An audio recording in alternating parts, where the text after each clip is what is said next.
What if a plane vanished, not from the sky but from time itself? What if its crew were heard calling for help 11 years after they were declared dead? And what if the wreck was found, freshly painted, untouched by rust, decades later in the frozen heart of Montana? Autumn, 1968. The cold Hollow Ridge Range lay silent under an early snowstorm. Pines bowed beneath silver frost. The sky above was the color of gunmetal. At the edge of a forgotten airstrip stood a Douglas C-47, tail number 237, its fuselage crusted with ice. The plane belonged to a geological survey funded by the U.S. Department of the Interior. Nothing classified, just another short cargo flight. At least, that's what the manifest said. The crew was small. Captain Walter Hayes, 39, a veteran of Arctic supply runs. Bill Carter, mechanic, middle-aged, quiet, habitually rubbing his jaw as if checking for a beard that wasn't there. And Jack Morrow, 24, radio operator, recently transferred from the Great Lakes Division. Young, meticulous, still afraid to raise his voice in front of his commander. Their task was simple: fly 80 miles north to deliver equipment to a temporary field base, pick up 2 sick researchers, and return before sunset. At 8:10 a.m., the C-47 lifted off. The dispatcher logged the departure, noted clear skies and low winds, and wrote the call sign, Boreal 1. The plane climbed steadily into the overcast. Everything looked routine. At 11:30 a.m., communication broke. The tower called once, twice, then switched to the emergency frequency. No response. 10 minutes later, they tried the field camp. Nothing. Not a blip on radar, not a trace on the radio band. As if the plane had never existed. By dusk, the search had begun. 2 rescue helicopters from Billings swept the expected route, their spotlights carving white cones through snow and fog. Hunters, trappers, and local rangers joined on snowmobiles. No smoke, no debris, no broken treetops. Just the endless hush of forest. At midnight, the chief dispatcher, Robert Gaines, finally put his pen to the logbook and wrote 7 words that would haunt him for the rest of his life. Flight 237, no contact, no return. He closed the binder, unaware that this single entry would ignite one of the strangest unsolved cases in American aviation. Because 3 days later, a miner 50 miles east claimed he'd seen an aircraft drifting low over the valley. Silent, lights off, moving against the wind. And the following night, a radio operator on the northern range reported a faint Morse signal pulsing through the static. Oh. It repeated once, then vanished, and for 21 years so did the plane. Snow fell for 3 weeks straight. The forest swallowed sound, light, and reason. By the 4th day after the disappearance, the Montana Air Rescue Command had deployed 2 UH-1 helicopters, a dozen snow vehicles, and 70 men. Their search pattern stretched across 100 miles of wilderness, ridges, ravines, frozen rivers. Not a single trace. No fuel slick, no scattered debris, no smoke. Just endless white. Locals from the nearby town of Eagles Rest spoke of strange lights that night. A quiet glow above the tree line, hanging still for nearly a minute. Hunters said it wasn't lightning. It wasn't the aurora either. The sky was too still. One trapper claimed his dog refused to move, whining toward the northern horizon as if something invisible were watching. By the end of the week, the Air Force took over. A convoy of olive green trucks arrived from the base at Great Falls, led by Colonel Raymond Barlow, a career officer known for cleaning up uncomfortable incidents. Civilians were pushed off the case. From that moment, the C-47 was no longer a geological survey plane, it was government property. Barlow ordered daily briefings. Witnesses were interrogated in the basement of the county courthouse. Reporters were turned away. Classified cargo began circulating as a whispered phrase in the diner, in the post office, even in the local church. Some said the plane carried uranium samples. Others swore it was film reels from a top-secret satellite test. No one could prove anything. On the 10th day, an old night watchman named Earl Jennings came forward. He worked at the supply hangar near the old Cold Hollow strip. That night, he said, I saw someone walk by the fence. Tall fella, long black coat. Didn't hear his boots. When I came closer, I realized there weren't any footprints behind him. The interrogators laughed it off. But after that testimony, Jennings refused to work nights again. A week later, temperatures dropped below -20. Helicopter fuel lines froze. The last search team returned at dawn, their faces gray and empty. Colonel Barlow called an emergency meeting and declared the operation suspended until spring. His final report was only 2 paragraphs long. No evidence of crash. No confirmed sighting of aircraft or crew. Magnetic interference noted in northern sector. Recommend classification level 3. The document was stamped and sealed. Civilian investigators were told to destroy their copies. The official statement released to the press was even shorter. Aircraft lost. Location undetermined. In Eagle's Rest, people went back to their routines, but strange stories lingered. Hikers claimed to hear a low droning above the valley on windless nights. Hunters spoke of radio static echoing through their shortwave receivers, a signal that didn't belong to any known frequency. One dispatcher who worked the tower that winter wrote later in his private diary, "When the snow settles, you can still hear the engines. Not loud, just enough to make you look up." The search was over. The case officially closed. But in the frozen forests of Cold Hollow Ridge, the silence had only just begun. Spring came late to Cold Hollow Ridge. The snow didn't melt. It simply retreated, inch by inch, leaving behind patches of black ice and silence.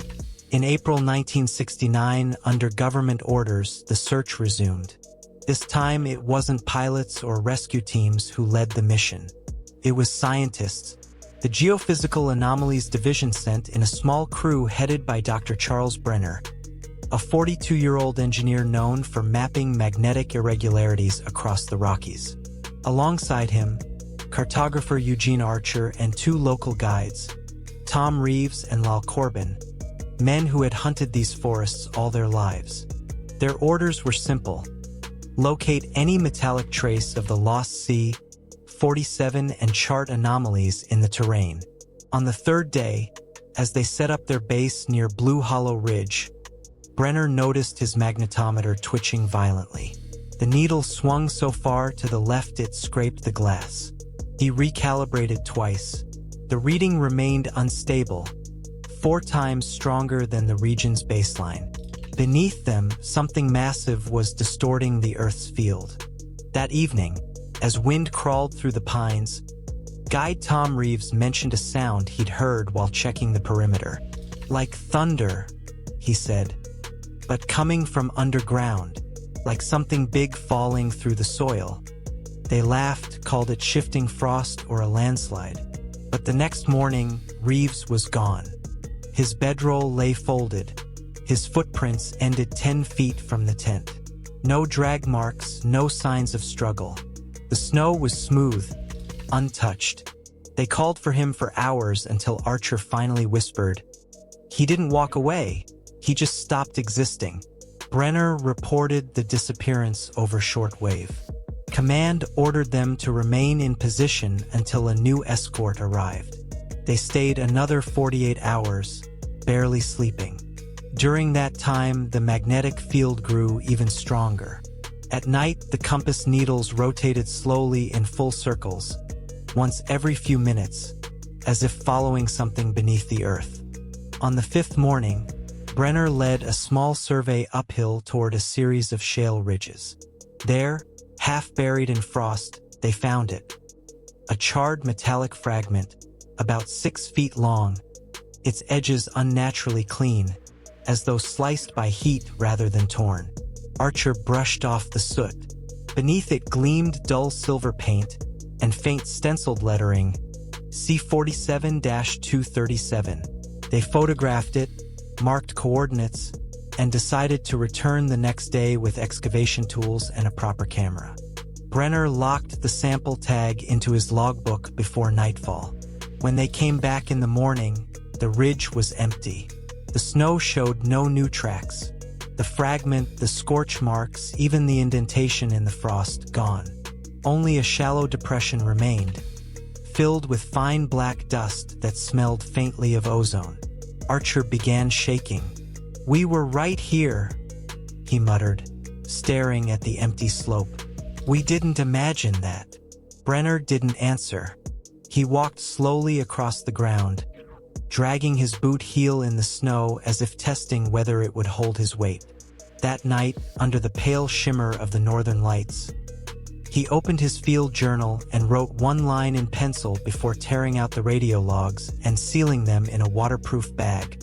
Either the mountain moved, or we were never there. The next morning, the radio stopped transmitting altogether. By late summer of 1970, the search effort had dwindled to a handful of maintenance flights, routine supply drops, weather surveys, and the occasional aerial sweep for closure. Officially, the Cold Hollow Ridge case was still open. Unofficially, it was already a ghost story.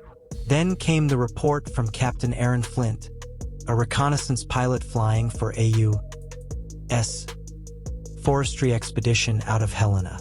On August 19th at 22:47 hours, Flint was returning from a standard atmospheric survey when he saw what he described as an orange sphere, perfectly still about 2 miles ahead, hovering above the ridgeline.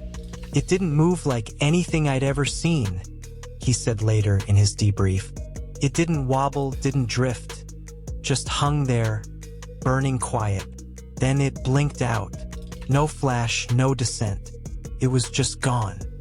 Moments later, his radio filled with static, deep, low, rhythmic. The hum grew into a steady vibration that rattled his headset. Through the interference came a brief transmission, one that froze him midair.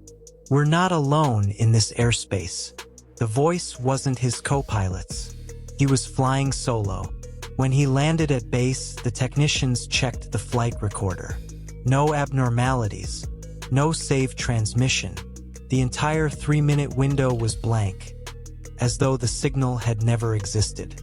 Within 48 hours, Washington dispatched Dr. Neil Zaverick, a military psychiatrist known for evaluating pilots after unusual visual phenomena.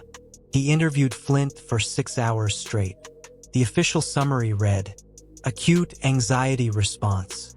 No psychosis. Subject demonstrates genuine fear and conviction. Source of stress likely environmental." Behind closed doors, Zaverick told a colleague, "He's not crazy. He saw something." That same week, another disappearance struck the ridge. Ed Larson, a field technician responsible for maintaining magnetic sensors north of the survey zone, failed to check in.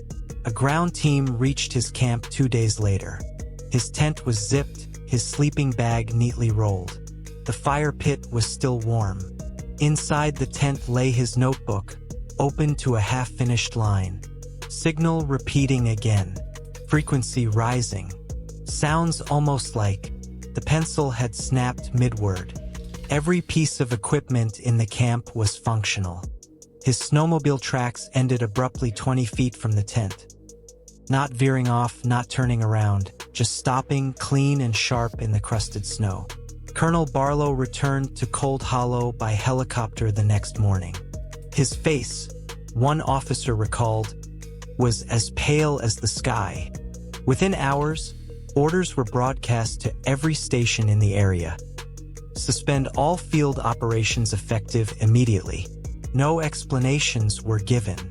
All magnetic data was collected and shipped to Washington under military escort. The regional office of the Geological Survey was shut down. For months afterward, locals reported hearing engines high above the ridge at night, slow, circling, with no visible lights. The FAA denied any flights over that sector. In his final classified memo before reassignment, Barlow wrote a single sentence that never reached the official archive. "The forest has swallowed a second man." After that, Cold Hollow Ridge was erased from flight maps, and for nearly 2 decades, no one dared to speak its name again.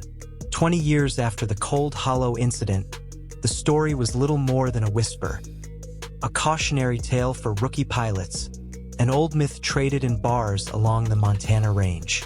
The files were sealed, the witnesses dead or retired, the case forgotten. Until one gray morning in 1989, veteran journalist Victor Norman, former war correspondent for the Northern Chronicle, received a plain brown envelope with no return address. Inside was a single page, faded, creased, and water-stained. The paper looked military, the kind used for flight logs in the 60s. But what stopped him cold was the handwriting. June 7, 1979, Jack is gone. Bill is dead. I hear something above the trees. I don't think we're in Montana anymore. The signature at the bottom read, Captain Walter Hayes. Norman stared at the date again, 1979, 11 years after the plane had vanished. At first he assumed it was a hoax, some twisted prank from an ex-colleague who knew his obsession with unsolved aviation cases. But the more he looked at the page, the less it felt like a fake. The graphite indentation where the pencil had pressed, the trembling letters, the faint stain of oil from a pilot's glove, all real. He took the page to a handwriting expert in Missoula.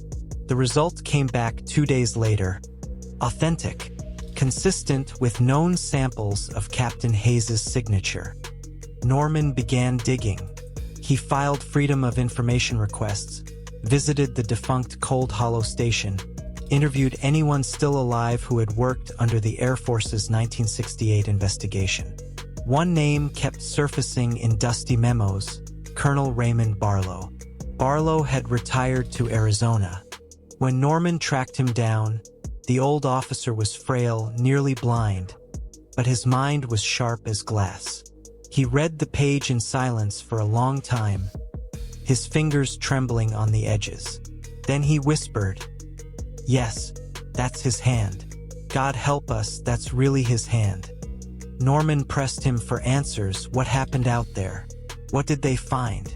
Barlow only said, "It wasn't a crash.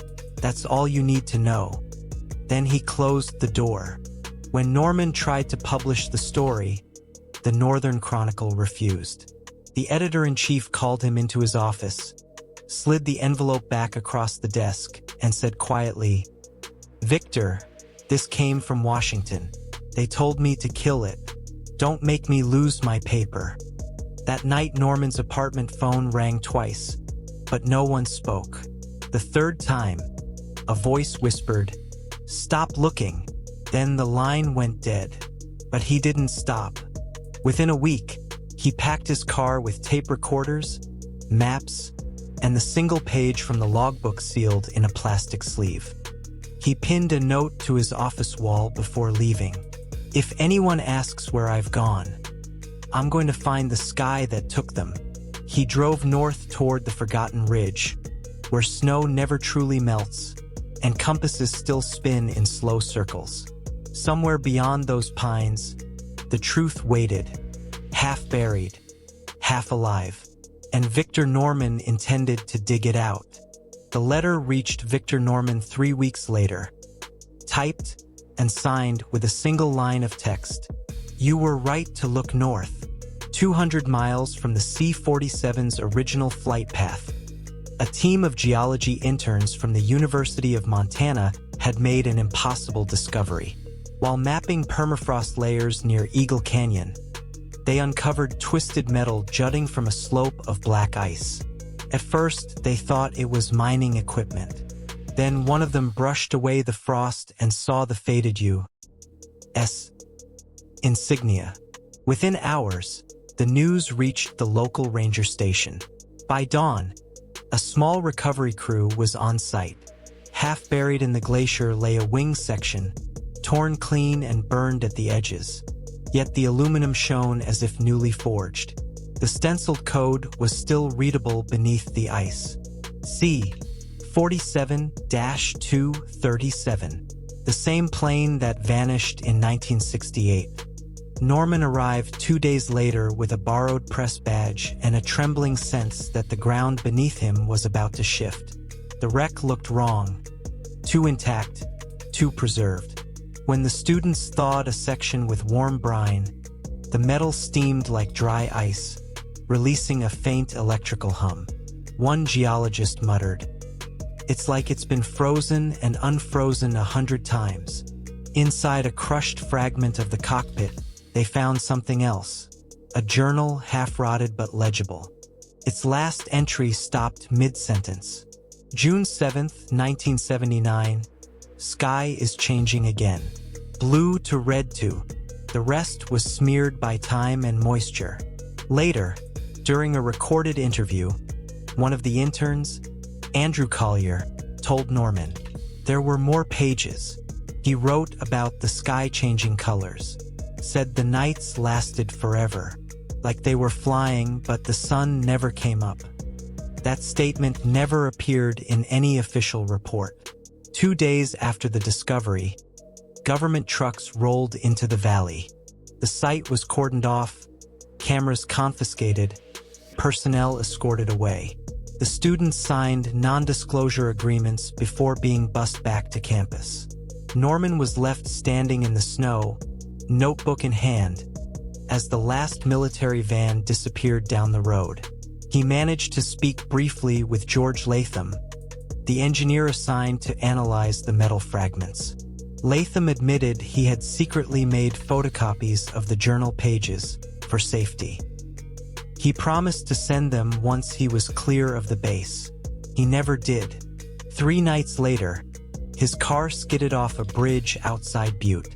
The crash report called it an unfortunate accident. The trunk, where he reportedly stored the copies, was empty when police arrived. When Norman tried to contact the investigation office, the line was disconnected. The geological department claimed all field notes from Eagle Canyon were lost in transit. And yet, one photograph surfaced. A blurry Polaroid showing a fragment of fuselage, gleaming under lantern light, and a faint outline of lettering on the metal. Boreal 1. Norman stared at it for a long time before whispering to his tape recorder. If that plane was found after 11 years, frozen but unbroken, where was it all that time, and who kept it from dying? Outside, snow began to fall again. Silent, deliberate, as if covering the evidence of something that never should have returned. The discovery at Eagle Canyon reignited what the government had tried for decades to bury. Among those drawn to the case was Dr. Boris Taran, a quiet, meticulous aviation historian known for his work on lost military aircraft. He'd spent years cataloging wrecks from World War II, planes that vanished over the Aleutians, the Yukon, northern Canada. When he saw the coordinates from Norman's leaked report, his blood ran cold. They matched a location already marked on his wartime maps, a red circle labeled Zone 12, Magnetic Null. During the 1940s, U.S. Army engineers had recorded strange compass failures in that same corridor. Pilots reported that the needles spun in full circles, radios cut to silence, and in one case, a C-46 transport flew 40 minutes east only to emerge 50 miles west, fuel unchanged. The military called it a localized magnetic disturbance and quietly sealed the data. Now, the cold hollow site sat right on top of it. Taran reached out to the Montana Seismic Research Institute, persuading a team to perform a deep scan vibration study beneath the valley. They planted sensors around the ridge and waited. On the third night, just before 2 a.m., the reading spiked, a slow, rhythmic pulse from 600 meters below the surface. Not an earthquake, not machinery. It was too regular, too alive. "The Earth's breathing," one technician whispered. Then, faintly, the hum began to change. The oscillation echoed back, almost as if something underground was responding, a delayed mimic of the same pattern they transmitted. The seismographs drew perfect mirrored waves. The next morning, Terran received a call from the metallurgists who had tested a sample of the plane's fuselage. The aluminum's crystal lattice was deformed, not fractured, not corroded, but realigned, as if reshaped at molecular level. Temperature exposure estimates were impossible. The metal had endured cold consistent with -80 degrees Celsius or lower for an indeterminate period. Yet the sample wasn't brittle. It was flexible. When Terran saw it bend slightly under pressure and spring back without cracking, he simply whispered, "That's not supposed to happen." He spent the following week cross-referencing every known climate record within a 1,000-mile radius.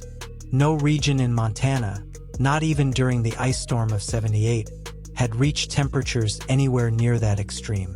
So where had the aircraft been kept?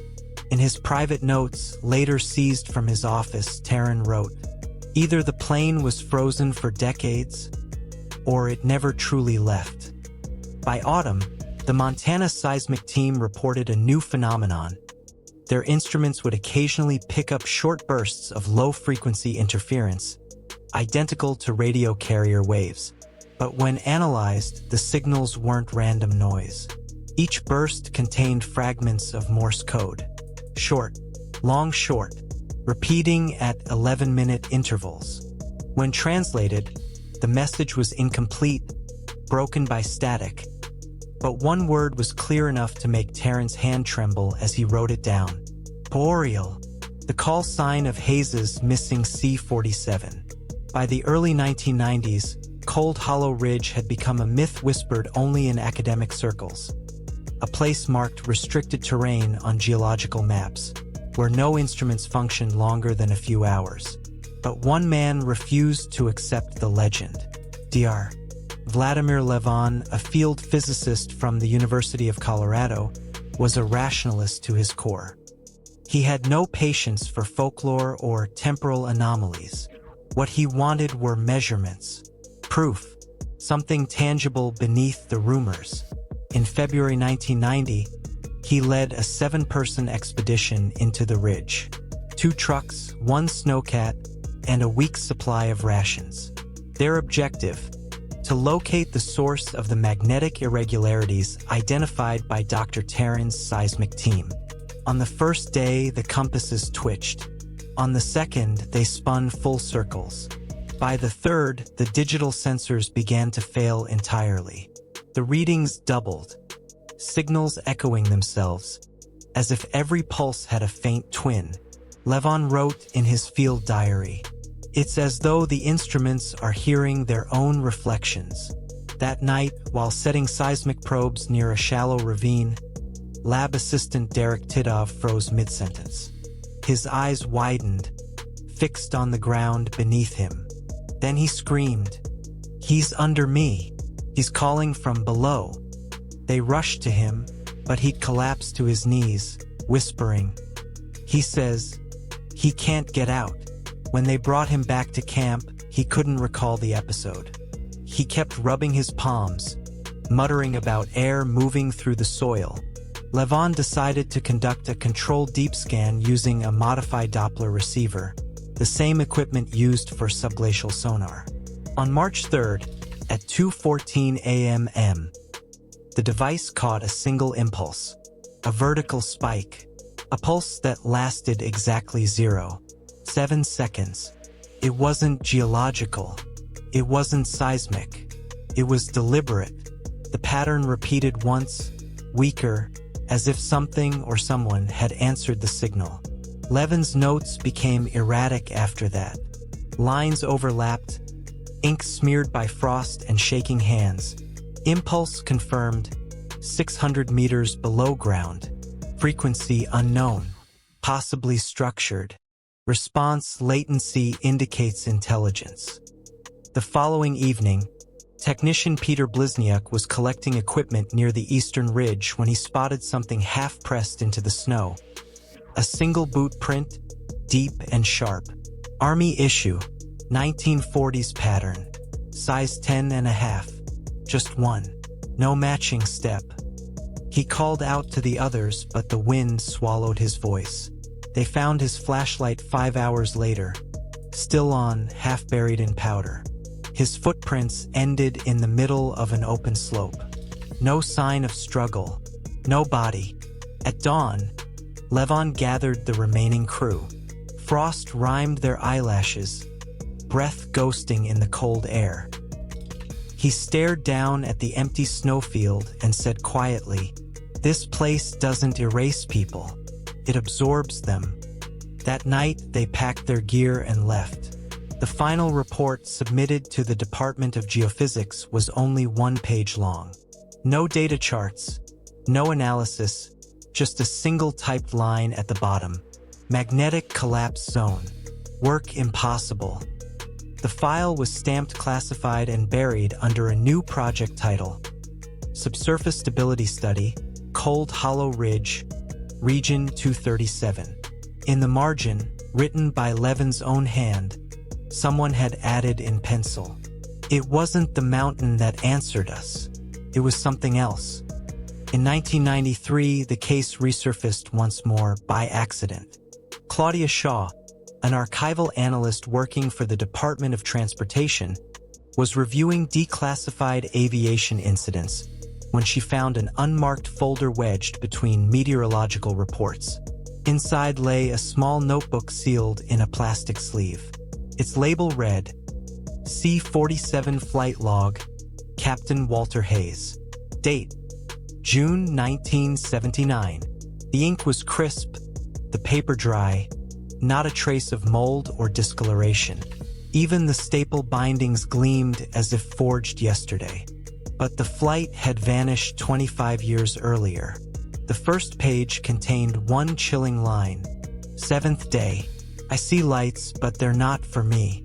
The air tastes like iron. Shaw showed the artifact to 2 colleagues. Within a week, one died in a highway collision. The other resigned abruptly and vanished from public record.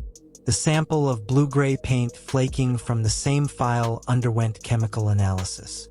The polymer used in the coating PX90 synthetic enamel did not exist until the mid-1980s, which meant the aircraft had been repainted years after its disappearance. By whom, no one could say. Shaw requested a security review, but the next morning her ID access was revoked. When a coworker visited her motel room 2 days later, the door was unlocked, lights on, television flickering with static. Claudia lay on the bed, eyes open, untouched. No struggle, no sign of violence. The folder, the notebook, her notes gone. On the nightstand, a single sheet of motel stationery bore a smudged graphite line. They finished repainting the sky. Winter, 1994. The mountains of Cold Hollow slept under a skin of ice so thick it muted even the wind. After 3 decades of silence, the ridge opened again, not to soldiers or scientists, but to a small geological team sent by the Department of Rare Earth Resources. Officially, they were there to study mineral layers. Unofficially, they were searching for what the others had left behind. At the head of the expedition was engineer Pavel Redchenko, a reserved man who still believed in measurable truths. His group numbered 8 technicians, medics, surveyors. On the second morning, as the sun crept across the frozen slope, one of the technicians called out. Half buried in the mouth of a glacier was a wing, perfectly preserved beneath the glassy ice. The serial number was still visible. C-47-237. It wasn't corroded, wasn't torn. The metal looked alive, faintly luminous under the lanterns. They spent 3 hours cutting through the frost until a hollow chamber appeared beneath the wing, a narrow cavity sealed by ice and time. Inside was a small, military-grade container, its latch frozen shut. When they pried it open, Radchenko found a bundle of waterproof sheets, pages of a logbook, the same make as Hayes's original. The final entry was written in a shaking hand. 17th circle. The sky resets. We can't get out. No date. No coordinates. The words seemed to pulse beneath the frost. As they documented the find, every instrument began to fail. Compasses spun wildly. The seismograph needles scratched erratic patterns. The radio emitted a constant high-pitched whine, steady, metallic, almost like a sustained breath. Then came a flicker, a pulse from the valley floor. Cameras blinked, lights dimmed, and a static surge swept through the camp. For 10 full seconds, everything went white. When the storm cleared, the ice cave was eerily silent. The air smelled of ozone and burnt metal. One of the medics swore the wing had shifted position, closer to the mouth of the cave, as if pushed from within. Radchenko ordered evacuation at dawn. They carried the container back to base and handed it to the accompanying security officer. But when the team landed in Billings for debrief, the box was empty. The log pages were gone. Every roll of film from the cameras was overexposed, solid white. Weeks later, the last entry in the official case file appeared, stamped with the insignia of the U.S. Department of Defense. Aircraft 237, recovered but unverified. Case classified until 2067. No press release followed. No photographs were archived. The file was sealed, one more ghost among thousands. Yet, in a forgotten storage drawer at the Montana Geological Office, a single undeveloped Polaroid was later found. Date unknown, source unknown. The image showed nothing but a white horizon and, near the top of the frame, a tiny black dot suspended in the sky. The caption written on the back read simply, "Boreal 1, still in the air." And then, the silence of Cold Hollow returned, patient, endless, waiting for the next signal.